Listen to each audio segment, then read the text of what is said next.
Hello, welcome back to American Truck Simulator. I hope you guys had a wonderful Christmas and are looking forward to the new year and all the things that it might bring. I didn't get nearly as much done this week as I had wanted to, admittedly, but it just kind of happens that way sometimes. Today we're going to be going to Bakersfield, California. I tried starting this episode a minute ago, but I ran into a little bit of an issue, had to restart it. So I've already selected the job, so we're just going to jump right into it.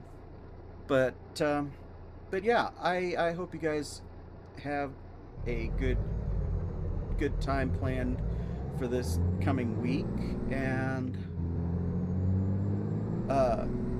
I hope you guys definitely get some good luck in the coming year. I think heaven knows we'll all need it in one way or another. Now, like I said, I tried recording this already once and ran into a little bit of an issue, so we're already on the move here to pick up our next load. We're going to Bakersfield, California. This load is a high value fragile load that is that has it's a just-in-time delivery, meaning we have to be there in short order. So we're going to get as far as we can, and I'm going to try and do something a little bit different if the game will allow it. And I'm going to go in and plan a bit of a faster route, if at all possible. But we'll see if there is a faster route. If not, we'll just leave it as is and continue on down. But yeah, we're basically just continuing our effort to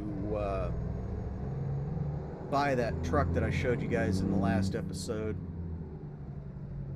and upgrade the home terminal so that we can drive that truck instead of this one and have something different to look at rather than the cab of this old Pete, which is certainly beginning to wear a little bit thin on me, to be honest with you. Much as I like it,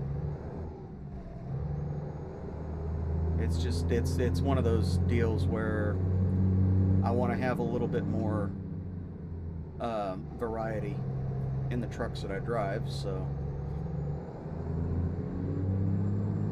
it's going to be what it's going to be. Now we're going in here to the rail terminal. It looks like we're going to picking up our load here pretty quick, so we're going to okay, let's go in here, and this is the load we were looking at right here. Ogden, Utah to Bakersfield, California, $61,567 base, plus our experience bonus, the fragile cargo bonus, important delivery, and high value bonuses. So we're going to go ahead and do that, and we're going to pick up our load here, and we're going to head on out. Now, I don't know if there's a shorter route or if there's not, but we're gonna find out. Hopefully there is, because some of the routes that they send us on are really kind of questionable, if I could be perfectly honest with you. So we've got to go around this little area here. I did see our load as we pulled in, sitting there, but we got to go around all this so we don't actually end up hitting everything.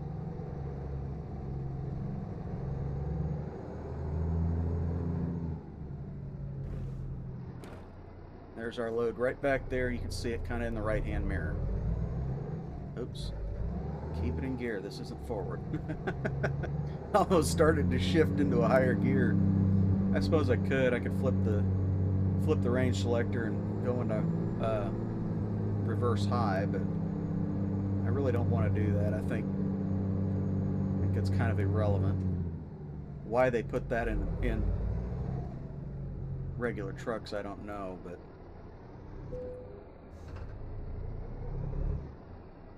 huh. Apparently we just went right in. So that's a good thing. Yeah, apparently we just went right in. How about that? All right. So I've got my lights on. Okay. I do have my lights on. That's a good sign. Okay, so we're going to go into our navigation menu. We're going to see if there's a bit of a faster route here. And I would say no. We're interstate the whole way. Okay, that's fine with me. See, I didn't when it gives you the routing solution in the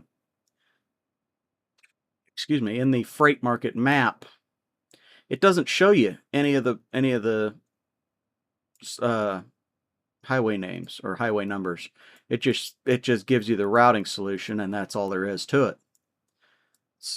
So, you know, it's 6 of one, half dozen of the other, but it makes a difference.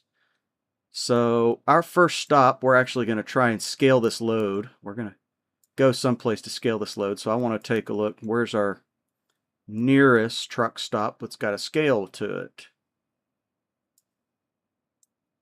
And it looks like, oops.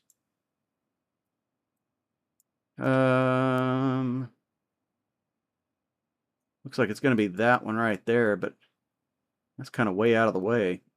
It'll be all right.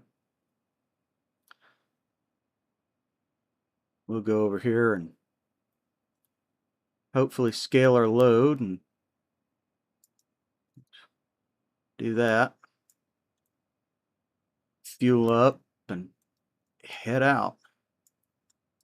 And 700 miles. We should make it there in a day and a half.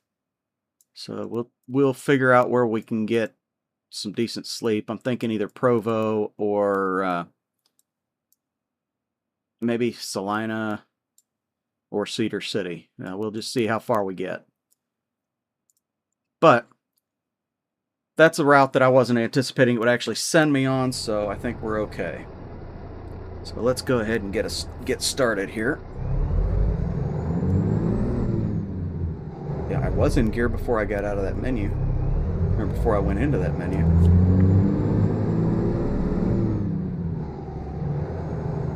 And it looks like we're going to have to go around again, so that's not too big of a deal. We'll just take the long way around here.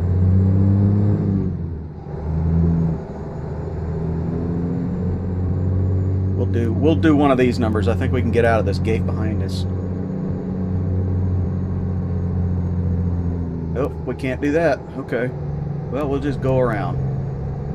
That's fine with me.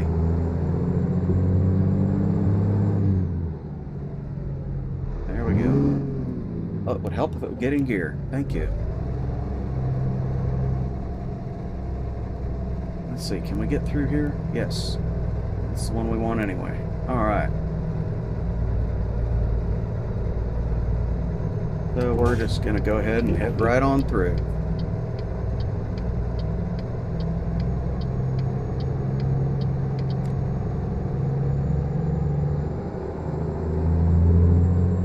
So like I said when I was starting this video, I hope you guys had a good Christmas and you're looking forward to the new year. I know I am. I tell you what, this year's been not to put it so bluntly, it's been a year, and I am over this year. Everything's just kind of accumulated. I've had a million different things happen over the course of this year, and I'm really kind of glad that it's going to be over here soon, because just by default of us not having a renter in in the property that we're trying to fix up, means that we're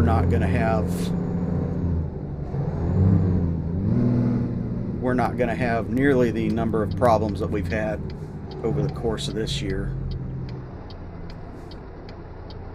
So that's all well and good.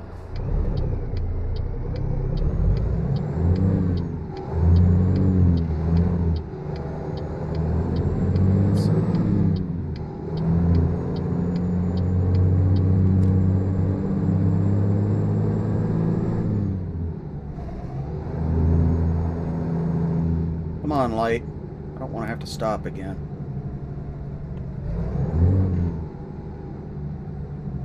And of course, now we're going to stop. Dang it.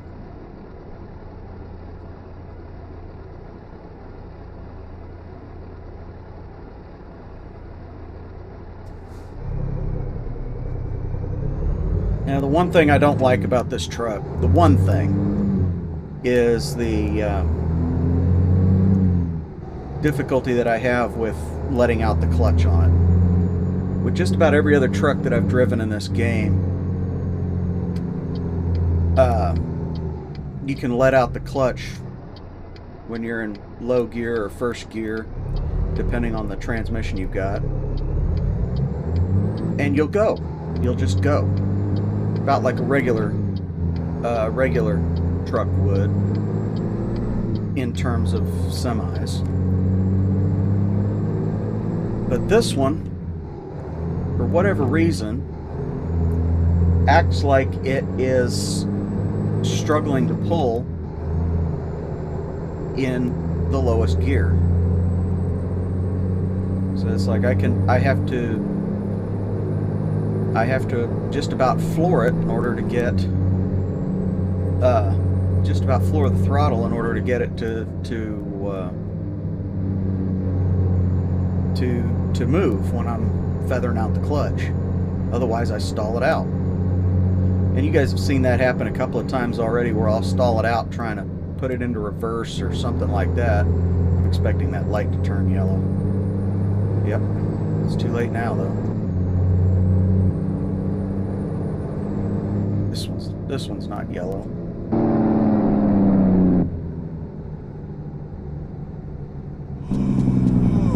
Yeah. Okay, so it looks like two things is happening here. One, I need to just check into the truck stop that we're going to. And second, is that I need to rebind a couple of keys for my engine brake, because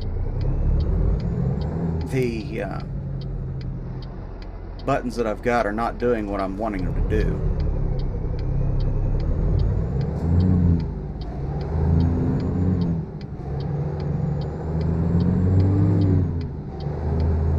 So we're gonna get this truck, get in there. We're gonna get this truck scaled out and ready to go. And we're gonna fuel up, and we're gonna rest, and I'm gonna rebind those keys.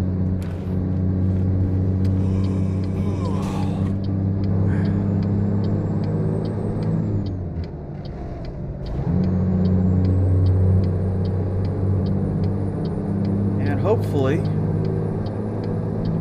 think I can shut that off. I don't think we're actually going to go anywhere. We actually need to stay in this lane.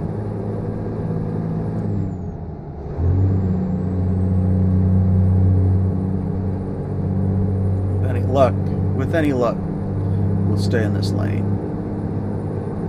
Unless, I've got a very distinct feeling it's already screwed me up. Whoops. Come on, thank you. We're going to have fun getting that back in line.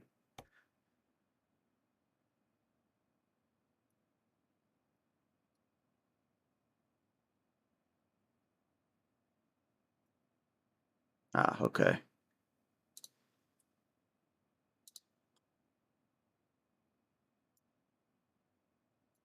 Why is it wanting me to do that?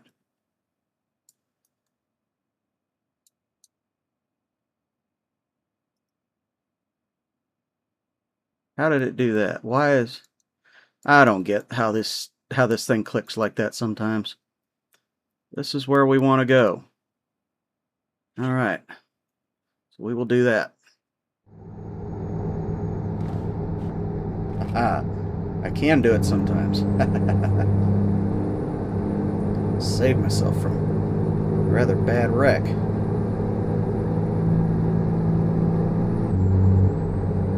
So we're just going to be going up here to this truck stop and turning in and heading out when we get the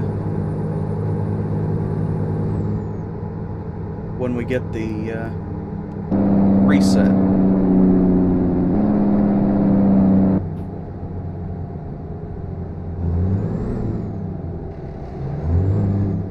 Helps if I go into the right gear.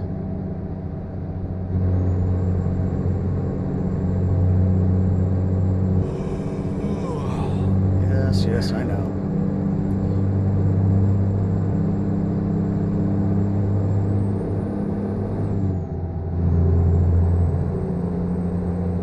We'll get there and get everything taken care of. It won't be any issue at all. Salt Lake. I've been here a time or two.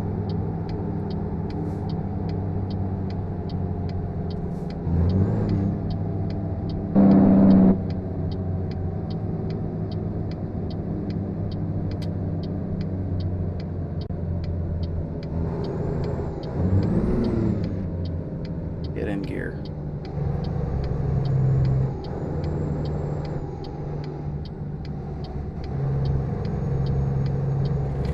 Ourselves turned here. And we'll just come up to the stop here. Damn light couldn't have cooperated if it wanted to.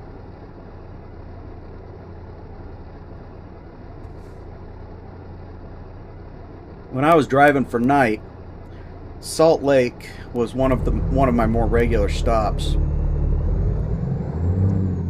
I wasn't on any particular route. I was OTR. But I would come through Salt Lake City, Phoenix. I would come through those areas pretty often. I preferred to stay in the Midwest, but they didn't like doing what I asked them to, and routing me through the Midwest, routing me through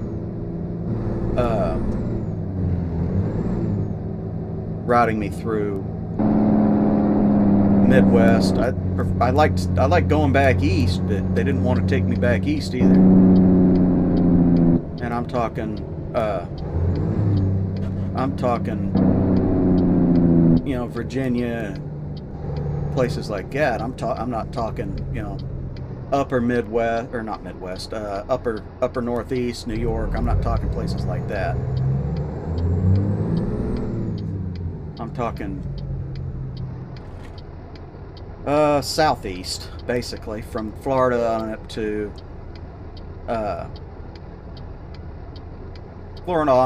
the Carolinas and Vermont and Virginia. And I like to go the Northeast as well. I was in Maine one time, but New Hampshire, Virginia, Vermont, those areas, they're pretty nice country. I've been there a few times, but not as often as I would have liked. I'll tell you, one time I was back east, it was rather interesting. I was going through the mountains, and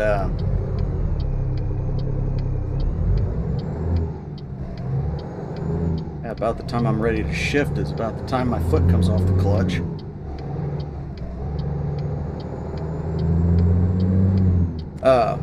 I was going through the mountains, and it was, boy, forever more foggy. You couldn't see from here to that stoplight if you wanted to that night. And I was doing 65, 70 mile an hour down the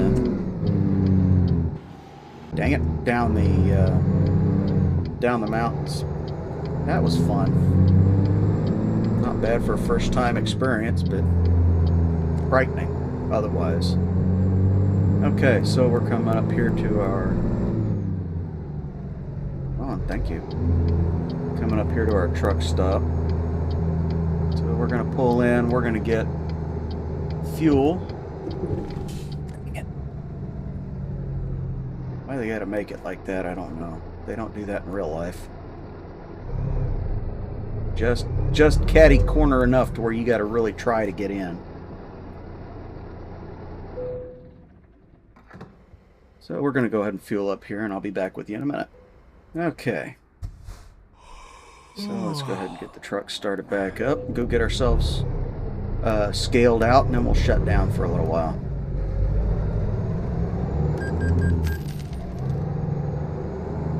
Hopefully they don't have this scale backwards too, but you never know.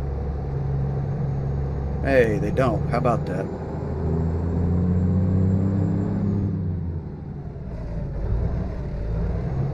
Get in there. All right. So you want to scale every load if you can. So I pull far enough forward. There we go. And now we know, and we're legal, so...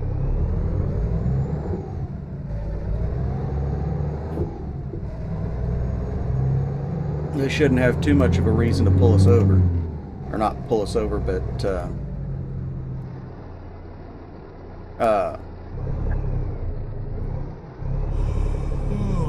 pull us into a wait station. Where in the heck are... There they are.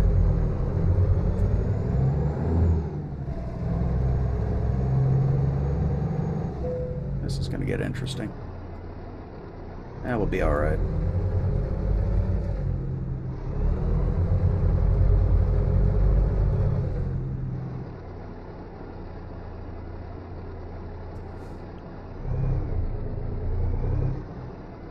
There we go. Alright. Now, this load... Dang it, that's not the button I wanted. This load is due in at... Oh, we've got plenty of time. Yeah, we got plenty of time. So let's go ahead and get our truck rolling here. We've got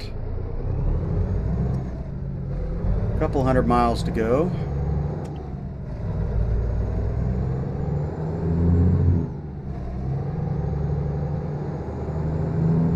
At 660, we'll make it there in 10 hours at 60 mile an hour. Or 11 hours, excuse me. Helps if I remember what I'm talking about. Yeah, that's a real easy way to do math. That's about, on a typical 11-hour clock, you can make exactly 660 miles.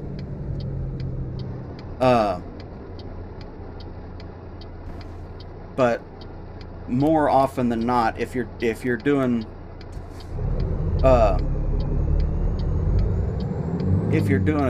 good haul, you'll make about 600 miles.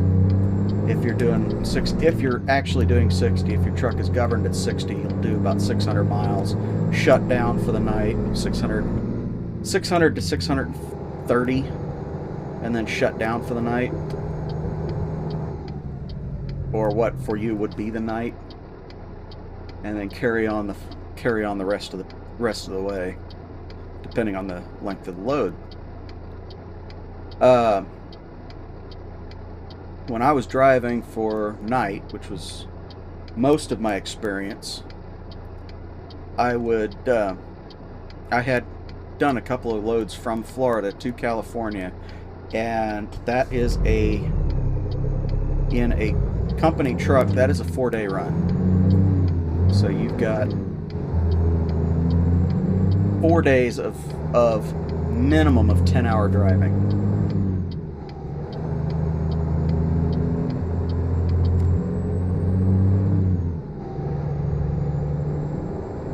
And that's a pretty typical pretty typical run.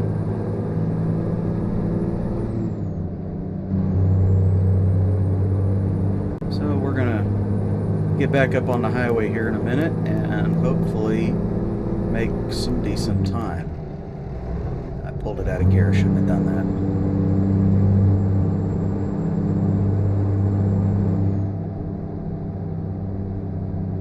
That was an interesting little problem there.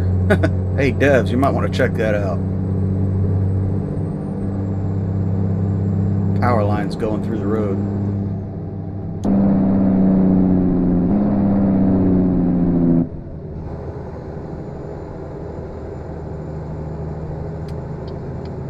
And I gotta make a right-hand turn up here, so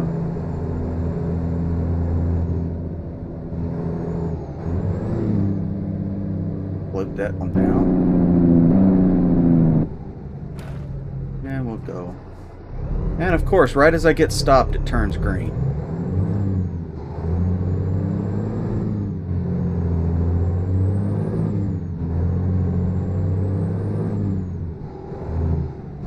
There we go.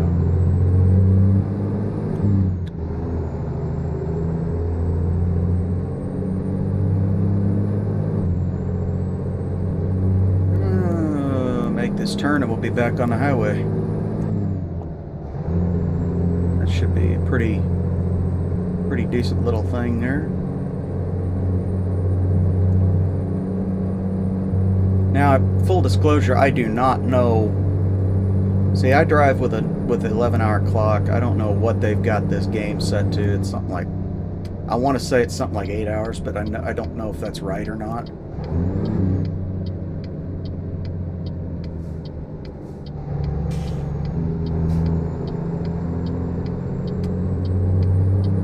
But we'll find out. Because as far as I'm concerned, I've got a 11-hour clock, so if it's actually accurate, we should make it there before our next before the next time this driver fatigue simulator goes off.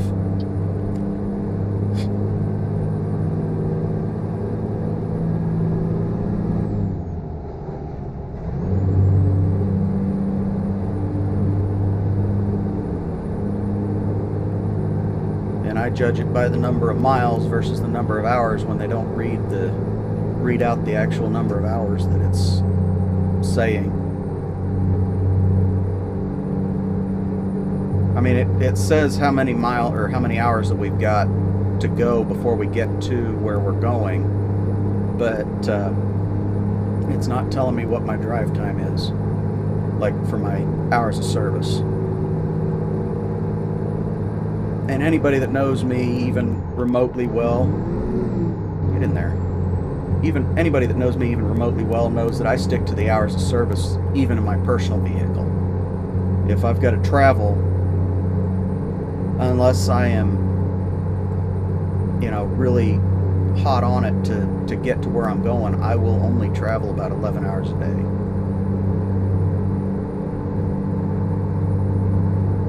Drive for about 11 hours and then I'll shut down. Now, in my personal vehicle, I don't actually use the 80-hour rule, which is 80 hours and 7 days.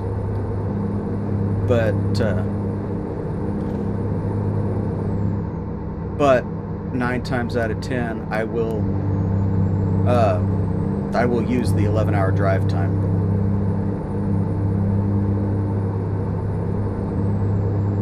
And I'll find a spot to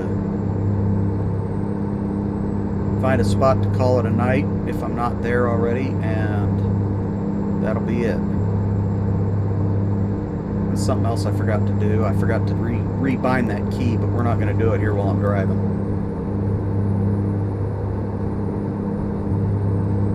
Probably going to end up going around a couple of people here in a minute, because it doesn't look like they're doing the speed limit. Now they speed up.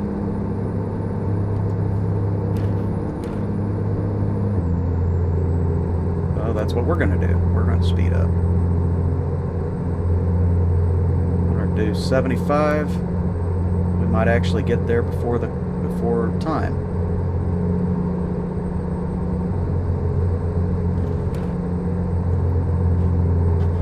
So you figure um, when you're calculating your time, you want to figure 60 miles an hour as your top speed, because that makes math easy when you're figuring out how far you can drive in a given day, because you can do 60 miles in an hour, and regardless of how many hours you got, you know, you just multiply it by the number of hours.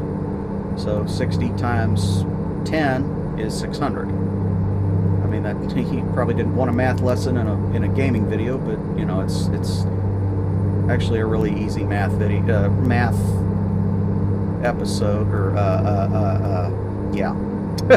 It's a really easy math lesson. It's one of those little things that I figured out for myself. Nobody actually taught me how to do that. They just said, you know, you got to keep an eye on your clock, and you got to set alarms, and they made it a lot more difficult than it had to be. And it's just like, okay, well, if I've driven 660 miles, I've driven 11 hours, and that's usually the way I see it. We're not going to downshift. It'd be nice if we could get up to speed, though. 80 through here, and I'd like to at least do 75.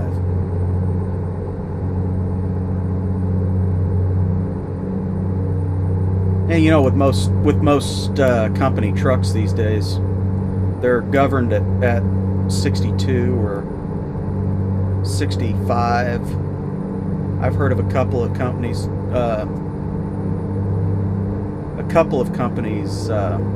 governing their trucks at 70, but that's a rarity.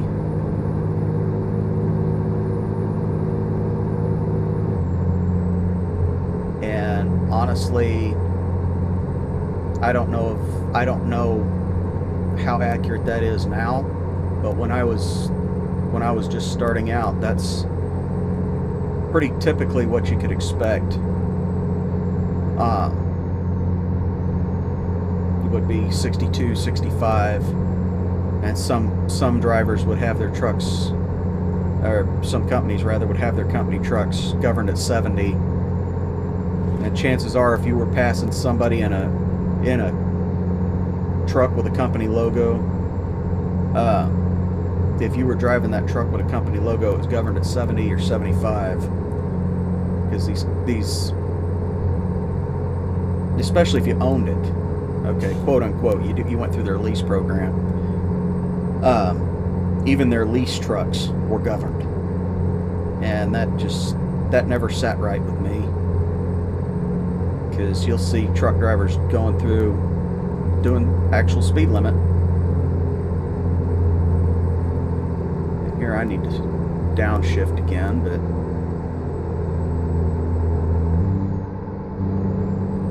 get my speed back up, I hope, soon. Looks like we're going uphill the way we're losing speed. It's so damn dark out, I can't tell.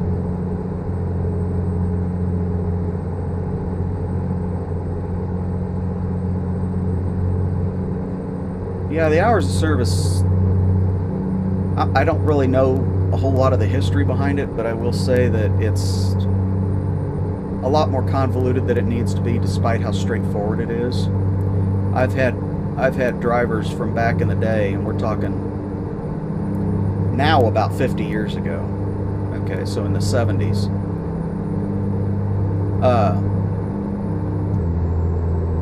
They would talk about how, you know, you'd drive until you felt tired, you go to sleep for a little while, and you get up, drive again until you felt tired. Sometimes 14, 16-hour days, and there were fewer wrecks and all this good stuff. I don't know how true any of that is, but personally,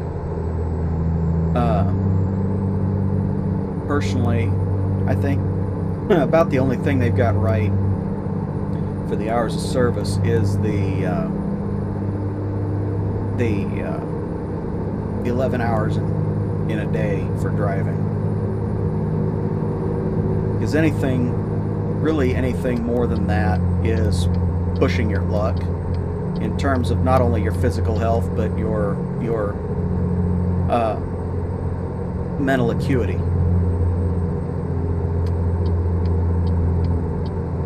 And we're back down into 8 low again. Dang it, I'm not going to get up to speed, am I? I'll get close, but I'm not going to get up there.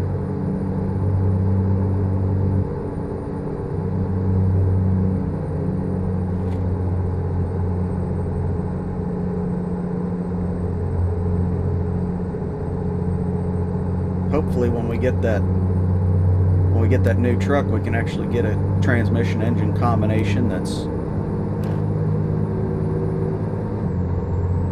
is all right. So we're actually running a decent clip now. Road work ahead. Let's take a wild guess and see.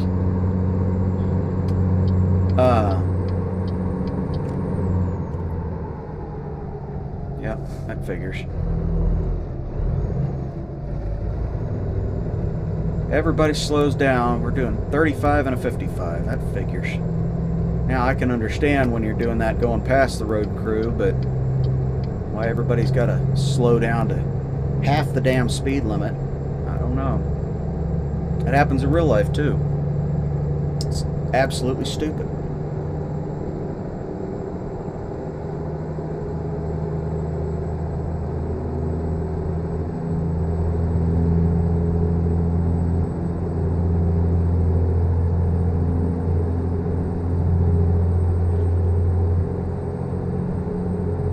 Yeah, as far as the 80 hours in 7 days, or there, it's 70 hours in 8 days or something like that. I think it's 70 hours in 8 days. That I don't agree with.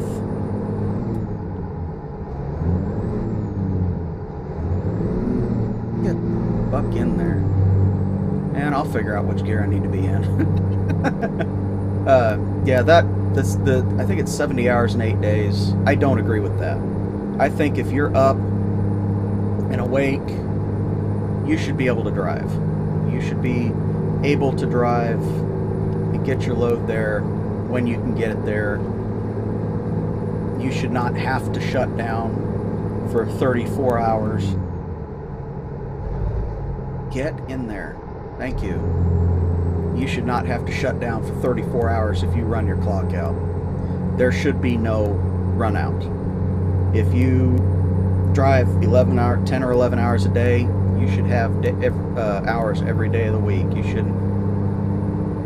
shouldn't have this deal where you've got, 6 hours left on your clock for 3 days. That screws up. Not only does it screw up your schedule, but it always screws up your loads. And I remember one time, and it made me so dang mad. I was working for US Express. It was my first real driving job. Oh, hey, I can actually get up to 80 mile an hour. Well, we're going to do 80 mile an hour. How's that? I'm going to move over again. Halfway through it anyway. I guess this truck can do 80 mile an hour. That's nice.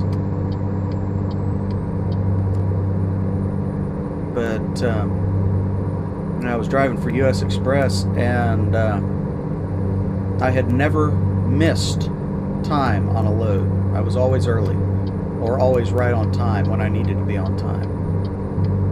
And then they gave me one load from Pennsylvania. They said, "We know it's already late. You're not going to make it in time. There's nothing you can do about it. Just get it there when you can get it there." And I had to go 200 miles in 2 hours. That's how late it was. And from that point on, I never made another on-time delivery. It's absolutely ridiculous. And the whole reason for that is that it screwed up my 70 hours. It screwed it up so bad because I had two 10-hour days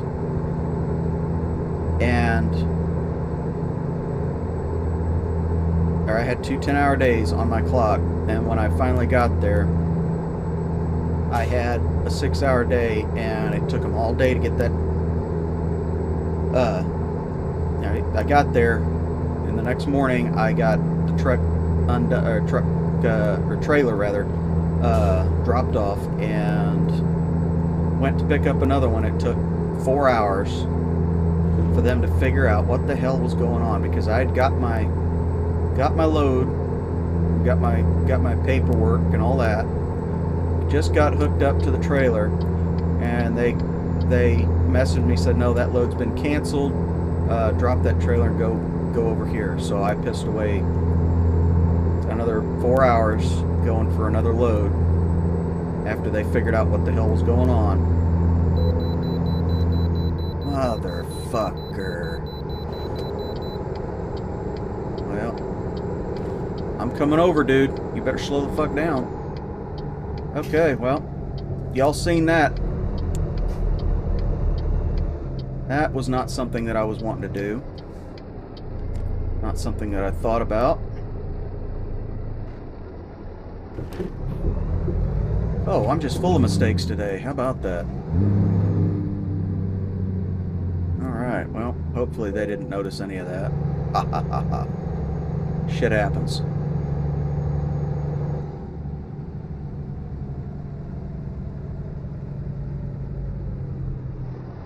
Oh well, I get to talking and not paying attention.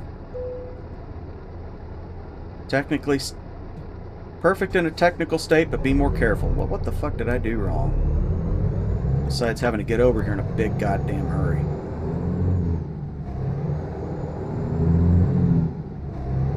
Yeah, see, that message right there is why I have, or why they want me to keep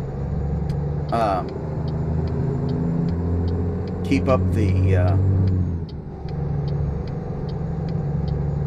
they want to keep the average wear at 0%. It's horseshit, because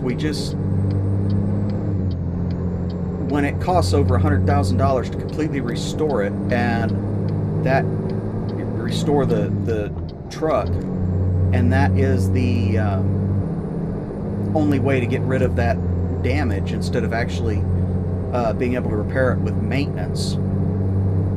You know, it's just, it makes the game that much more difficult.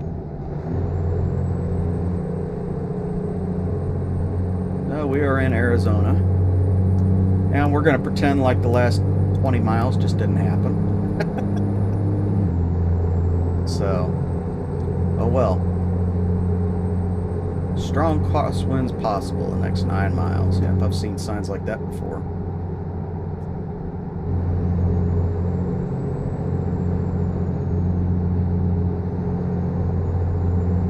Hopefully we don't run into any of those crosswinds. We'll find out. Looks like we got a grade coming up too. Well, I'm only doing 53, 54 mile an hour, so I don't think I'm speeding.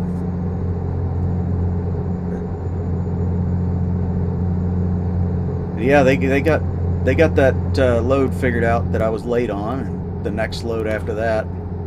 By the time all was said and done, I had, because of all the stupid crap that was going on,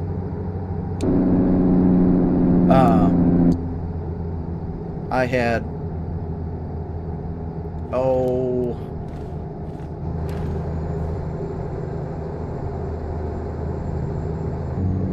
I had about 3 days worth of 4-hour days, because they screwed up my clock so bad that I had to actually force a reset at the end of the week just to get hours back on my clock. What the hell was that turn? I was only doing 50. Come on, people.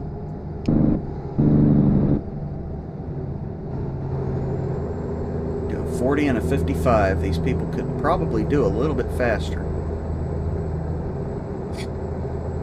Now we're doing 40 and a 75.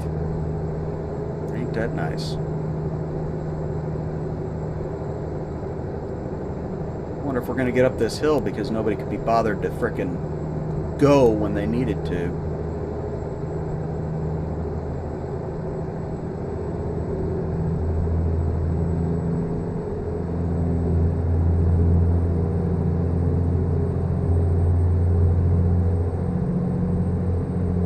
So yeah, the one thing I really don't agree with the hours of service laws is the full week drive time, the 70 or 80 hours and all that good shit.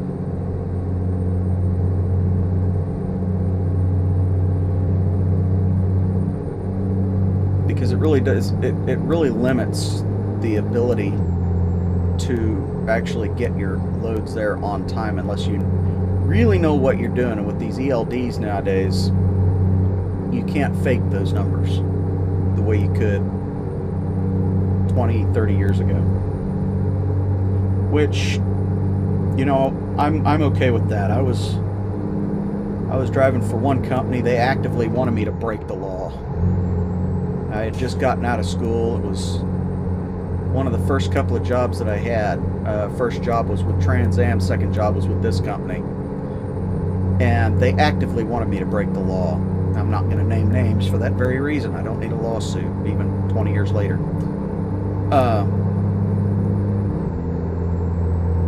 But I was running, and they know who they are. I was running on one of their quote-unquote easiest routes. It was from Wichita to Kansas City. I was running, they called it the Bologna Run. I was going from a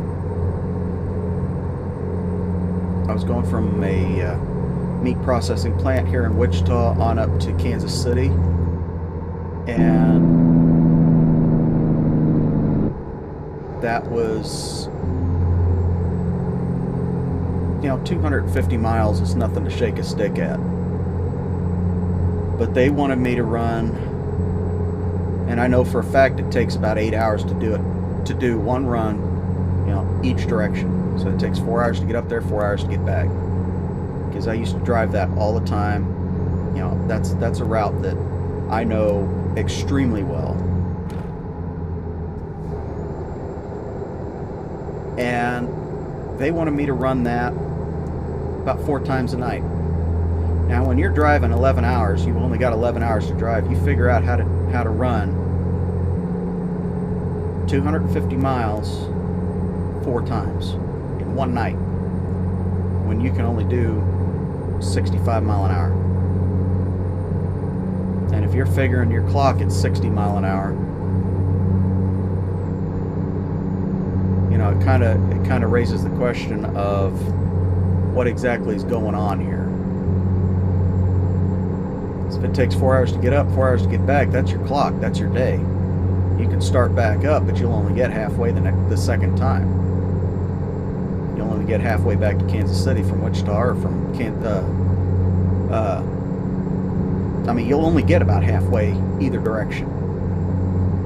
Oh, come on, people. 65 through here. I'm doing 65. I'm catching up on this guy, and this guy's just hanging right there.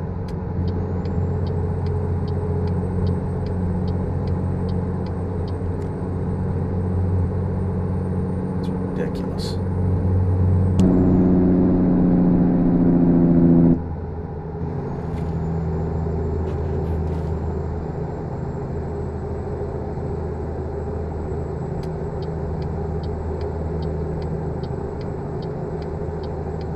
Of course, he's going to hang right there now.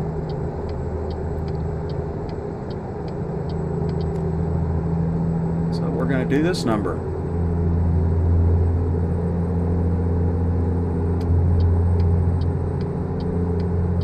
We're going to put our foot to the floor and just go.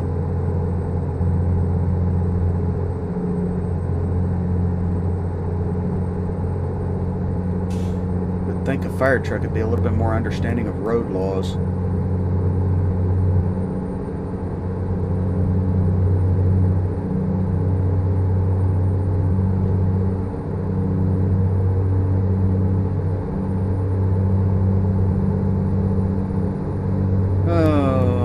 Next port entry is going to be.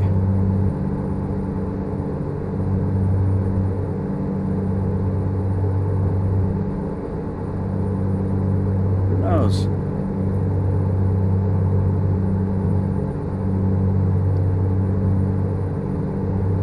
Doing 67.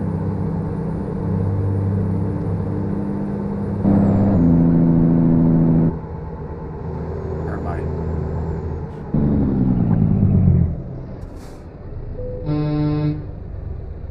Good Lord.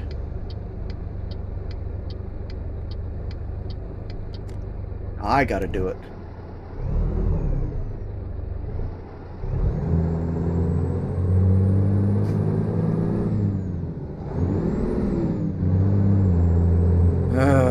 Fuck it. We're gonna go in. This is not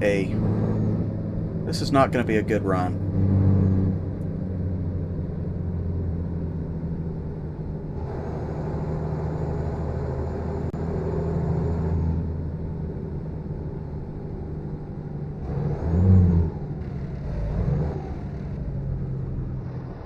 Yes, I know. There's a stop ahead. This jackass had to cut across 3 fucking lanes of traffic to get in here.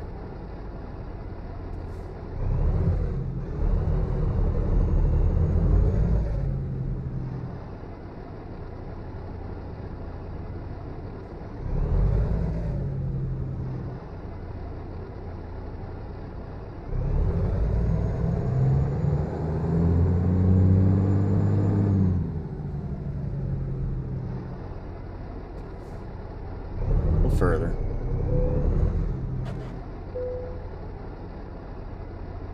This is why I don't like going to California. Literally everybody has to go through these port of entries.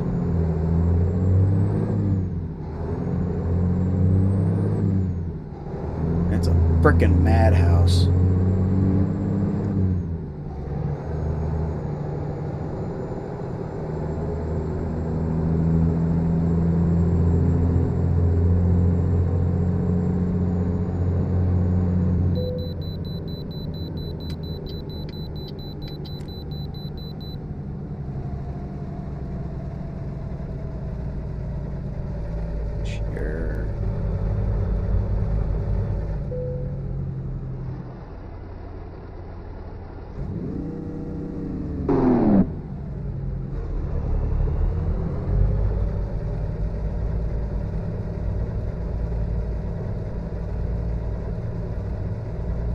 So the whole reason they're pulling me into this scale again is because my truck is not in pristine condition. It's got 2 or 3% wear on it. That's the whole reason they don't want me. They're doing that. Say, your vehicle is not perfect in the technical state. Be more careful next time. That's the whole reason they're pulling me in. Okay, people, can we do a little bit more than a crawl here?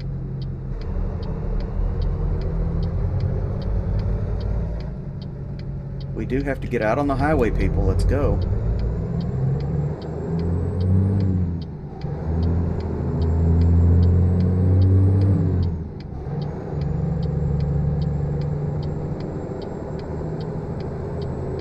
Steering wheel holders don't know how to drive these damn trucks.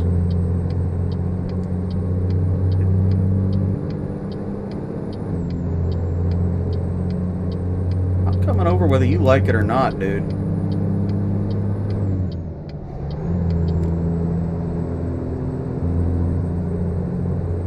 And we get to be at 55 the whole time.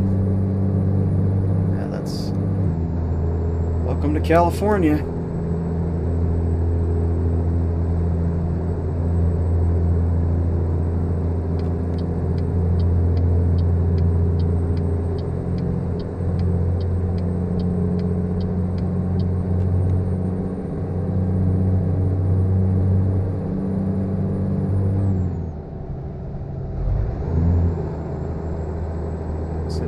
Get up to speed.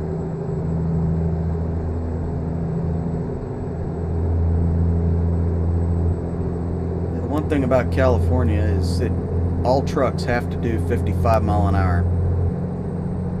Yeah, it's an absolutely antiquated law when the actual speed limit is 80 mile an hour, or 85 now, actually. It was 85 when the last time I went through.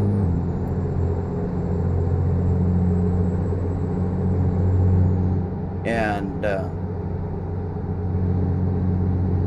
yeah, all trucks have to do 55 mile an hour, and you are allowed to pass another truck, but you're not allowed to go over 55 mile an hour. And the stupid thing is, and I've actually seen this happen at least once, if you go to pass another truck and you do it by a state trooper, they're going to assume you're speeding and they'll pull you over whether you're doing the speed limit or not. If you're going slower than the speed limit, they'll still pull you over for passing another vehicle. They want to know how fast you were going.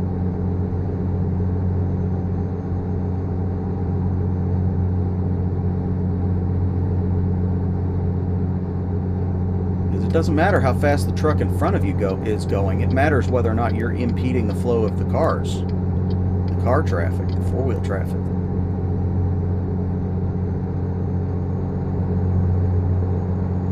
Which is in and of itself absolutely asinine, because if the trucks are capable of doing the same speeds as the cars, why not let the trucks go that speed too? It's an absolutely antiquated law, and all it comes down to is that in California there are people who legally should not be allowed to have driver's licenses, that have driver's license, that have commercial license. And they get into stupidly high amounts of wrecks and end up killing people. And they figure if these trucks are going slow enough, they're not going to get into any major wrecks. But I'll tell you from experience, driving at 55 with everybody else, with everybody and their brother passing at 85 and 90 and 110 mile an hour, which I was passed by a guy doing that not too long ago. Of course, I passed him about 5 miles further up the road, but I was still doing the same speed, and he was stopped on the side of the road with 2 or 3 state troopers behind him. But yeah, I can tell you from experience, doing 55 while everybody's passing you at damn near double your speed, it puts a lot of stress on the drivers. I know it did for me. It was one of those, everybody in California expects truck drivers to do 55. The problem is, they still they still flip you the bird, they still cut you off, they still slow down in front of you and brake check you, and all this road rage bullshit that's just not worth it. And the problem is, the truck drivers are only doing what they're allowed to do. If they drove like the four-wheelers, they'd be in prison.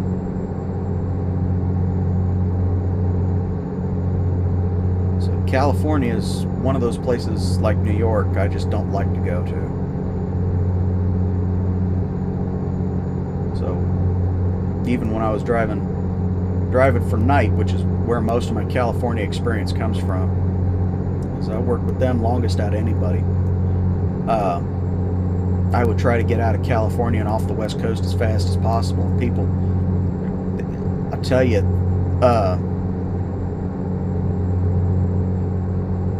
truck drivers would line up to get these long loads that would go to California from all points east. They would line up for these loads because they were good money. I would be the first one to say, I do not want to go to California. And they'd ask me why. It's good money. I said, because I don't like being there. I don't like doing the speed limits that they've got set for the trucks. I don't like the road laws. I don't like going through the port entries, because they always expect you being a smuggler, or, and when I'm talking smuggler, I'm not talking just human trafficking or drugs. They want to know what you got in your damn cooler to eat for lunch. I told the guy one time, I says, the only thing I've got here with me is a banana that I plan on having for lunch. He said, well, you can't take that in. So I ate it right there in front of him. I said, I'm not taking it in. I'm having it for lunch. That was the last time he ever stopped me for having a banana in my damn cooler, I'll tell you that. I saw him 3 more times after that.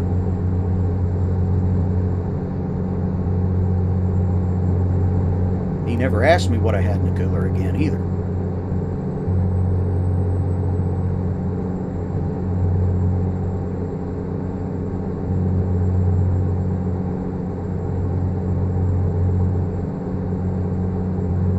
Hey, the one time I was in California, and this actually got me wanting to get away from this company as quick as possible. It was a flatbedding company out of Tennessee, and those who know, they know. I'm not going to name names again, but I was with them for a grand total of 2 weeks. And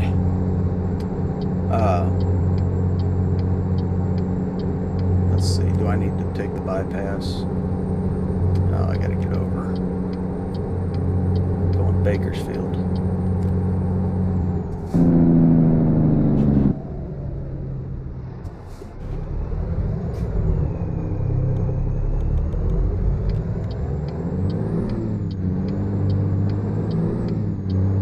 Why are we stopped, people?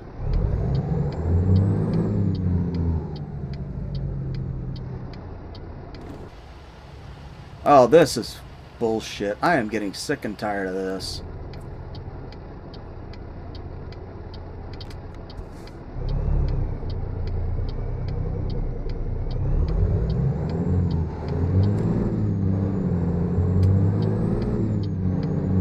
Now we gotta find a friggin' detour, and I am seriously going to do something about this, because every load I'm having to find a detour. I'm gonna change that. That's not gonna stand.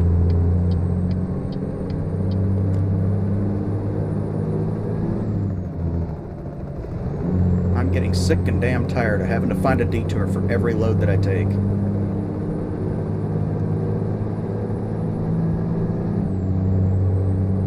So that's going to get changed before I record the next episode, which is going to be immediately after this one, because I can record 2 of these at a time, or more if I really want to.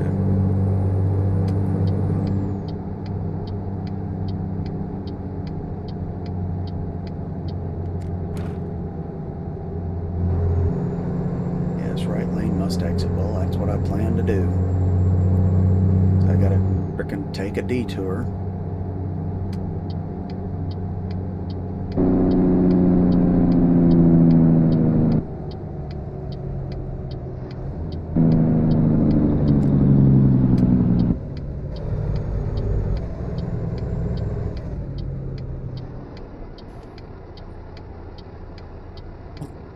Anyway, what I was going to say is the one time I was in California that I really didn't want to be there, I was in Los Angeles. I was about 5 miles.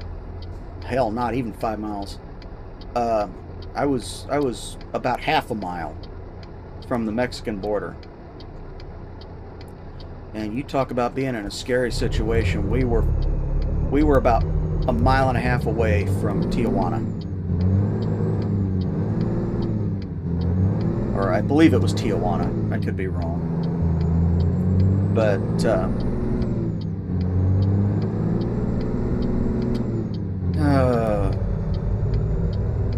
can race this engine just to get going.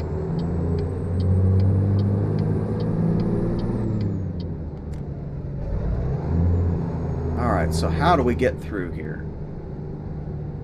Okay. We gotta do one of these convoluted messes here.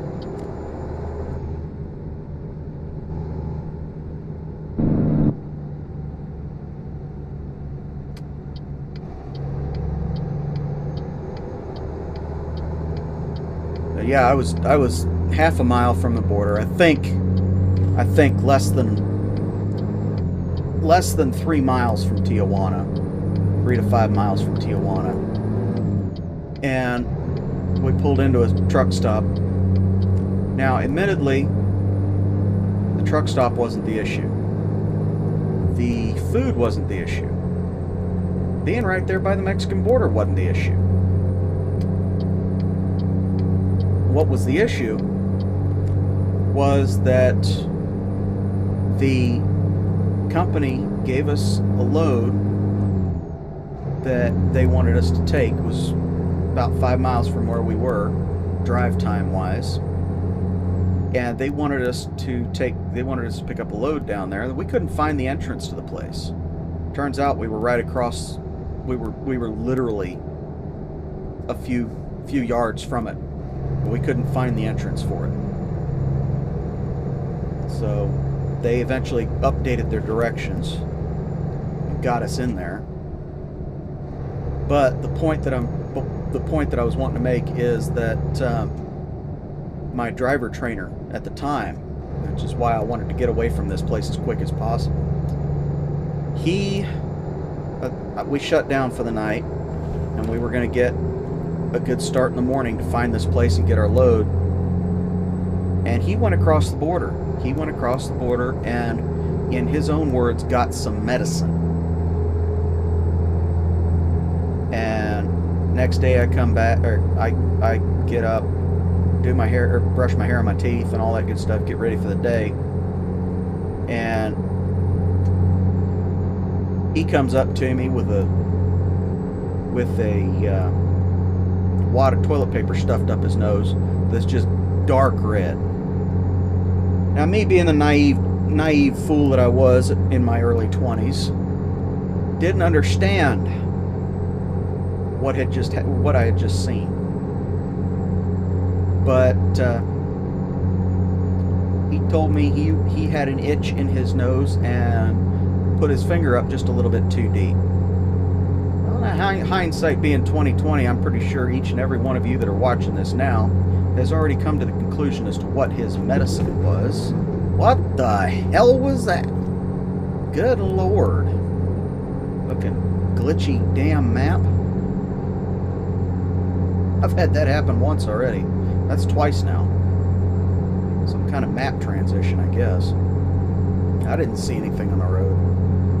But anyway.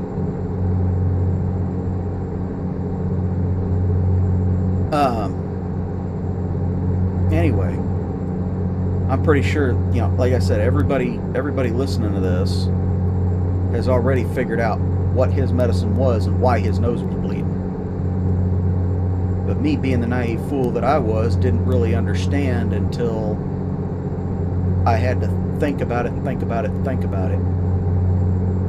And we got as far back to Tennessee to turn me in to test out. We got as far back as Texas. I said, I don't want to be in this truck anymore. And I gave him the excuse of being depressed and being somewhat suicidal, which at the time I was, and I had it under control, but I knew it was an issue. And you pull in front of me, and now you can't even do the frickin' speed limit. That's nice.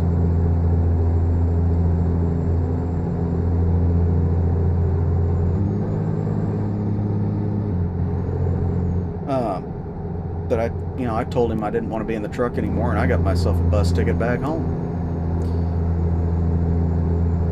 And that was all there was to that. That's the one time I really truly regretted going to California. Everything else was just an inconvenience. But yeah, I do not like going to California in a semi. And I can hear everybody asking, well, why'd you take this load? It's because I'm sitting in Kansas right now. I'm just playing a game. I don't care. I'll drive through California on a video game. I will not drive through California in a semi in real life. I won't do it again.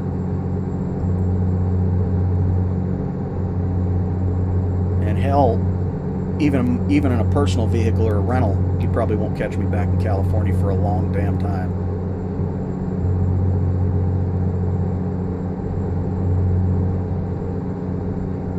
I cannot stand California.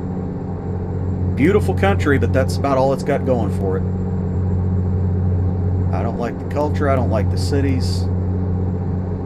I may go to Sacramento or San Francisco, but I won't go to LA. It's a shithole, in my opinion. And I'm not talking politically, I'm talking from actual personal experience being there. It's filthy. It stinks. I do not like California. San Francisco is beautiful. It's a beautiful place. Sacramento's not bad. But Los Angeles, Southern California, no thanks. I'll pass. Man, we got about 50 miles. Looks like we're right on our... looks like we're about right on our time here, so it's actually fairly accurate. And we're going downhill, I can tell, because I don't have my foot on the gas and or throttle, and we're actually making speed here, so... Oh, what detour are we going to have to find now? Got a whole bunch of orange signs up here. Road work. Okay, that's all fine and dandy. It's going to be a typical California work crew. Nobody shows up. 20 miles of left 2 lanes closed ahead. 20 miles of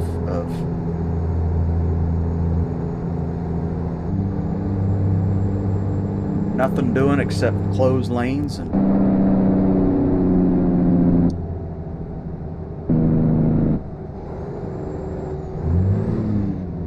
everybody's got to get over right at the last second. That's pretty typical, isn't it? They're not going to get in front of me. They knew they had to be over. Welcome to Bakersfield. I think Buck Owens wrote a song about this place.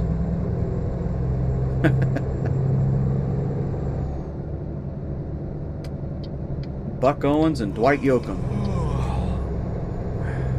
I do know, if there's one thing I know a little bit about, it's older country music.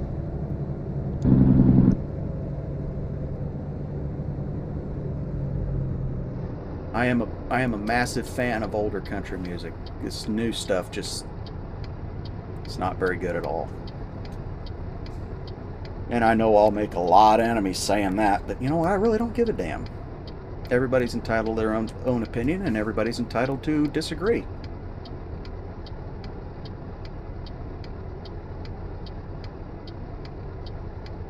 We must have one car up here that's not turning. Yep, that's what I thought.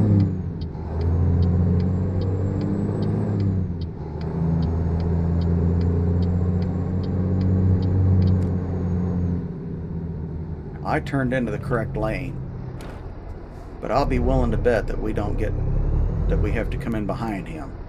So that's fine with me, but I'm in the correct lane.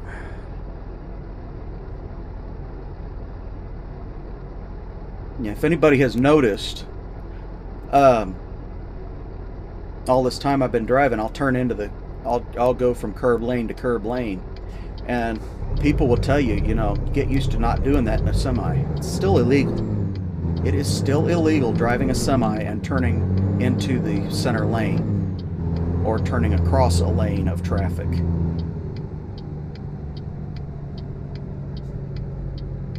I will get over one way or another.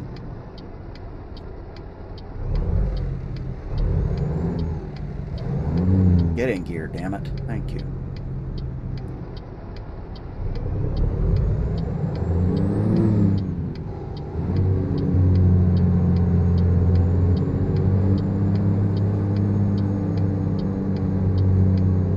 He's gonna let me in. That's nice of him.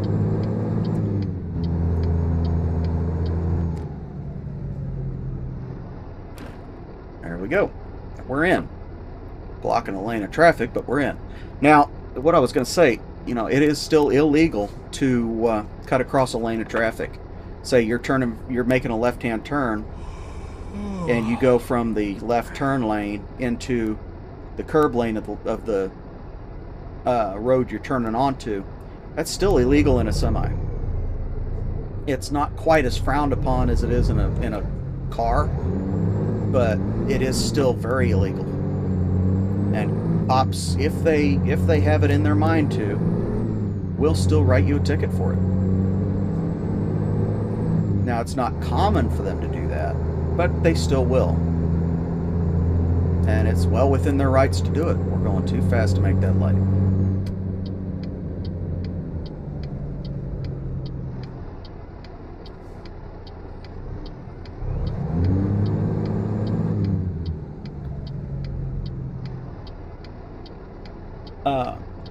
So I was, like I said, I was told to get used to doing that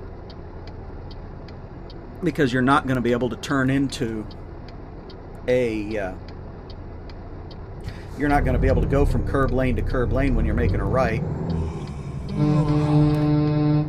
Oh, come on, dude. Thank you. Wait till the fucking light turns yellow and then you go? That's brilliant.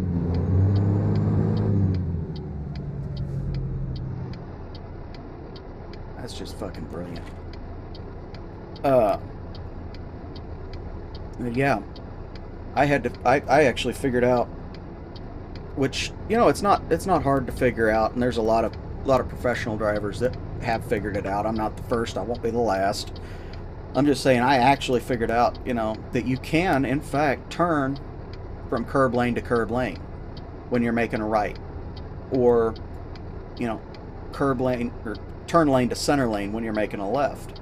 It's all about how you do it,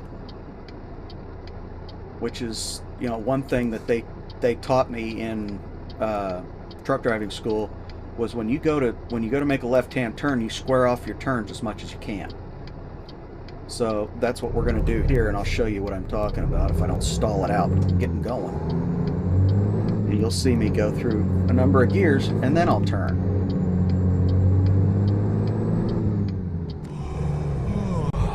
And I took that one a little bit too wide, but you kind of get the idea. I need to be back over here, so we're going to do that.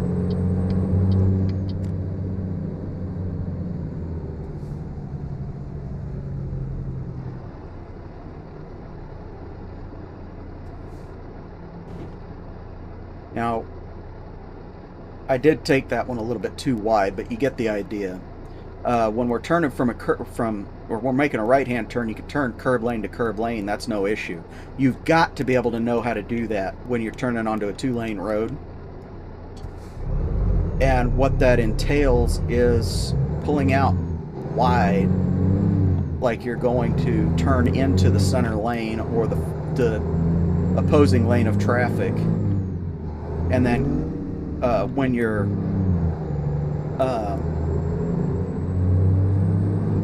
watching, as you're watching your mirror, and you see your trailer wheels clear the curb, you turn in, and you watch your mirror as you're making that turn. You hold your wheels as close to the curb as you can, and you make the turn accordingly. And what you're doing is, instead of driving your truck, you're driving your trailer.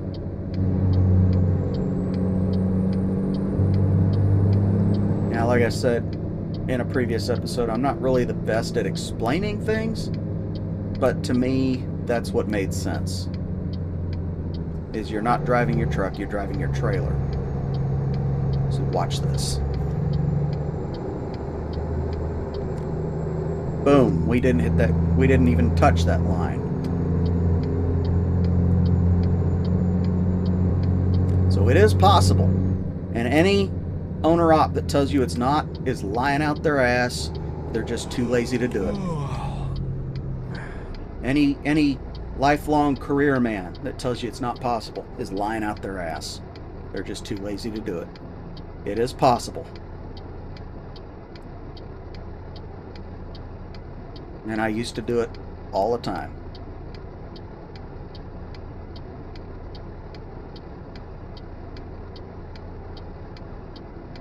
Oh, since we're here at a light, I'm going to take a look at our navigation menu here.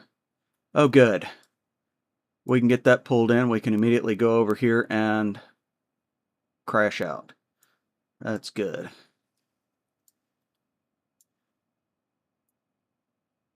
Yep, that will work. Fantastic.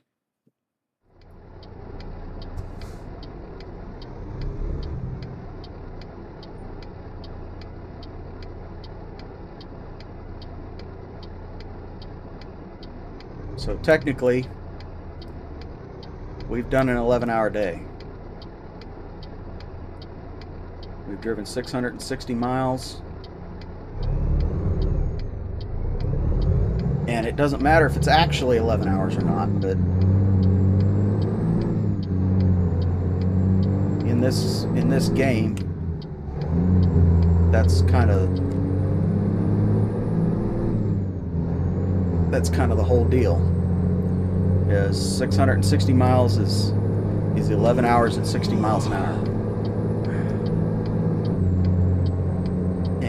And you're calculating that to factor in any and all road obstructions, any and all setbacks that you have. And if you're lucky, and I gotta get back over, but I'm gonna wait till this guy passes. If you're lucky, that math will work out perfect, and you'll get exactly where you need to be by the time you need to shut down. It's not always the case, but it tends to work every now and then. And it works fairly well. At least it always worked for me.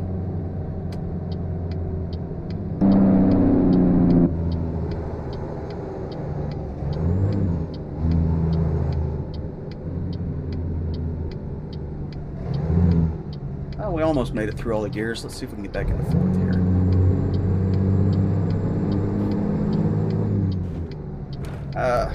Helps if I get into the right gear here. Oops, that's not the button I want.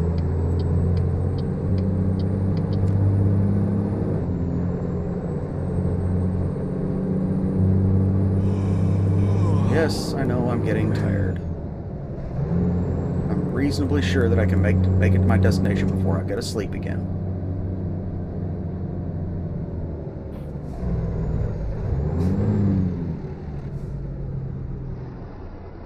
So we'll just coast it down and low. See if this guy will ever move.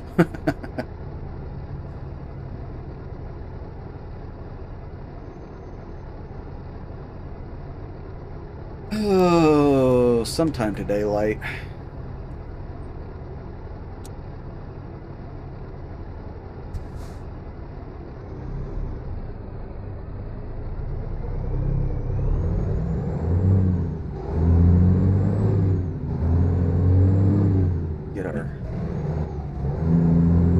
Get our load delivered and call it an episode as soon as we get over to that hotel. I think that's what it is. Gotta turn in somewhere, but I don't know where. There it is. That's what we gotta turn into. And yes, I'm aware.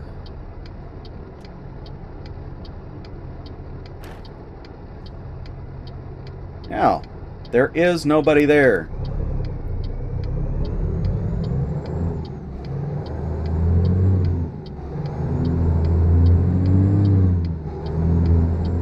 Oh, I cut that one a little sharp. Oh well. It happens. It does happen. I'm not going to say it doesn't. This is where we got to go. I don't think we go any further down. It's not on the map.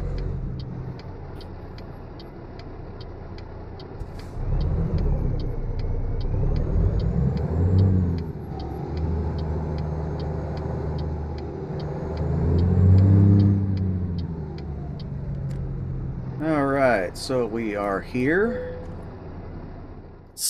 Where do we need it? I like to do that as often as I can here. So, where do we need to go? We're going to have fun. Yeah. That's going to be fun. We're going to do a sight side this time. If we can, if I didn't just shoot myself in the foot by coming over here. I don't think I did. I don't see it flashing anywhere.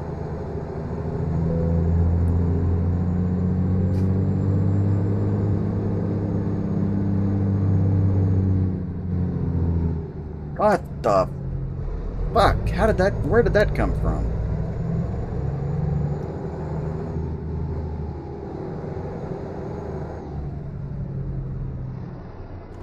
Let me guess. Yeah, that figures. That figures. Alright. That's fine.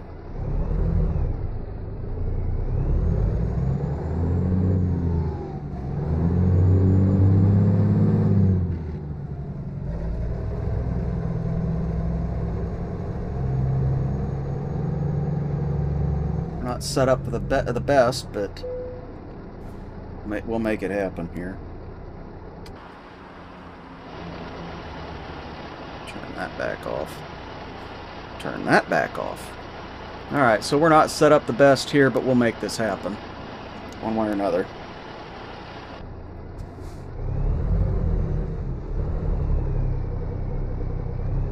Nope, nope, nope, nope, nope, nope. Need to go back this way. Just a bit.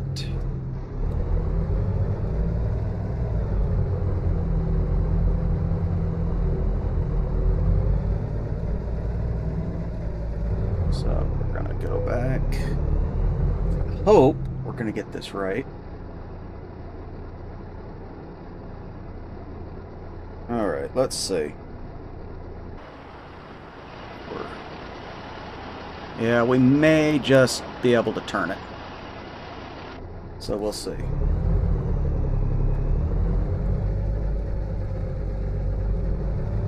Oh, there we go.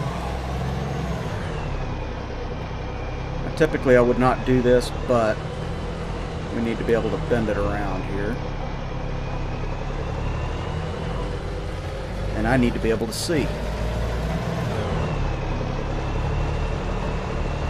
So this is something that I would do, I just don't typically do it.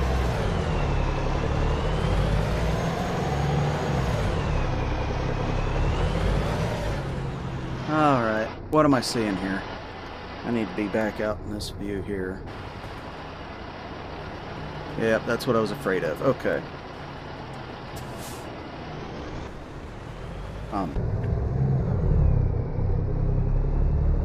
Yeah, that's what I was afraid of. Okay, so I screwed that up, but that's okay.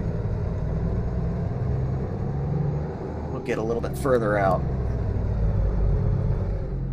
I am not one of those truck drivers that's, you know, one-shots everything. Never have been, never will be. I don't care for that. If I can do it, I can do it. If not, it's going to look bad, but it's going to be right. Alright. Let's see if I can avoid this again. So one thing I just about... Yep, okay. God damn it.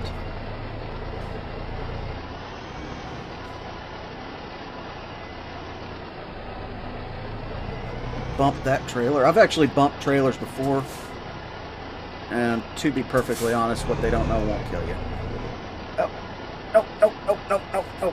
There we go.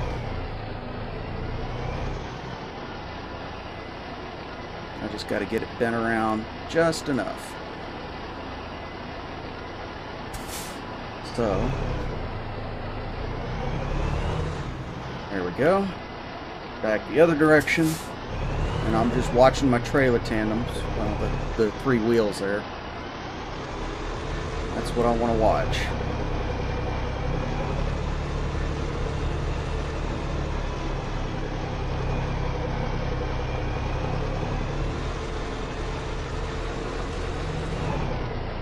Now this is not exactly the easiest way to have done this, but I was not expecting that articulated trailer to be there.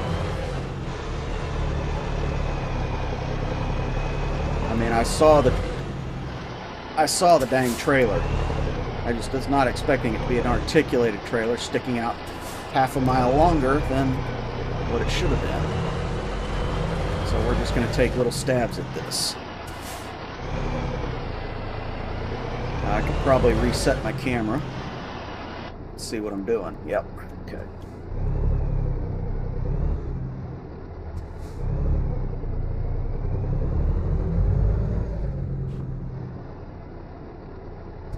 Oop. Almost pulled my wheel off the desk. Oh, I hate having that little piece of wood under there. It doesn't make things very easy.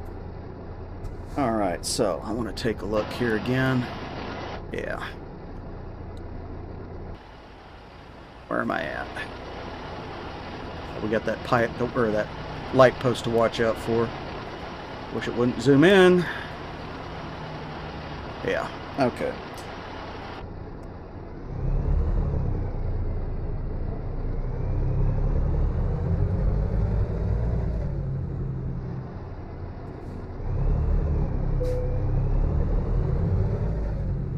Probably going to get pinged for refusal to do our sleep time, but I'm really not too concerned about it at the moment. All right.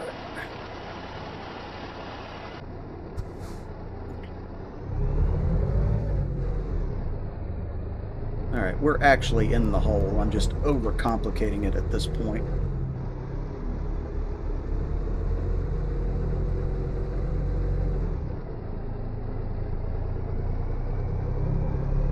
So, there we go. Ardar. And we'll disconnect this truck or trailer. Call it good.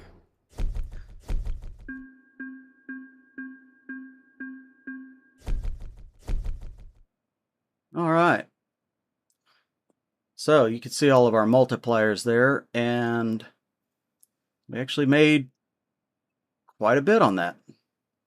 So it looks like the 61567 is actually, because it was listed in the it was listed as the job payout. Okay, I was not aware that that was already factored in, all of the proficiency bonuses and all that. So that's great. That's wonderful. Now I don't have to worry about adding in all that stuff on in the long run. This was not exactly the cleanest drive, but you're going to see that from time to time. And there's nothing I can really do about that. That is my lack of practice on full display. That is my my